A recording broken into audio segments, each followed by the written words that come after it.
নমস্কার বন্ধুরা, আজকে আমি আপনাদের সাথে ছোট্ট একটা ভিডিও শেয়ার করব। দেখে হয়তো বুঝতে পারছেন আমাদের বাড়িঘরের অবস্থা। এখন আমি বর্তমানে আছি নোয়াখালী আমার বাপের বাড়ি। আমি নোয়াখালী এসেছি কিছুদিন বেড়ানোর জন্য। এসে দেখি আমাদের বাড়ির চারপাশে জলে ভরে গেছে। কয়েকদিন ধরে বৃষ্টির জলে চারিদিকে বন্যা হয়ে গেছে।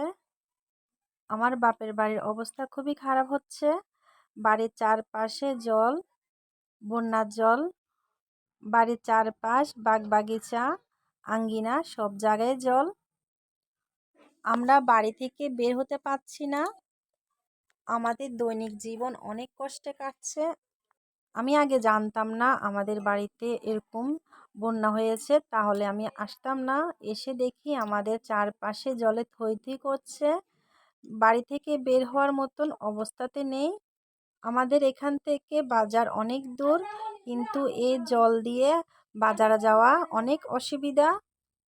তারপরও কিছু করার নেই, আমার বাবা আর ভাইয়েরা এই জল দিয়েই বাজারে দৈনিক কাজের জন্য যেতে হয়। এই ভিডিও কিন্তু 2 দিন আগের করা, আর এখন বর্তমানে জল আরও বেড়ে গেছে।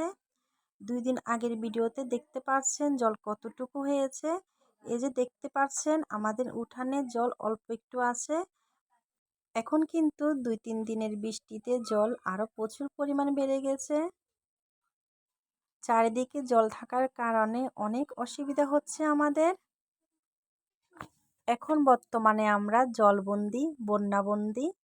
বাইরে কিন্তু এখনো প্রচুর পরিমাণে বৃষ্টি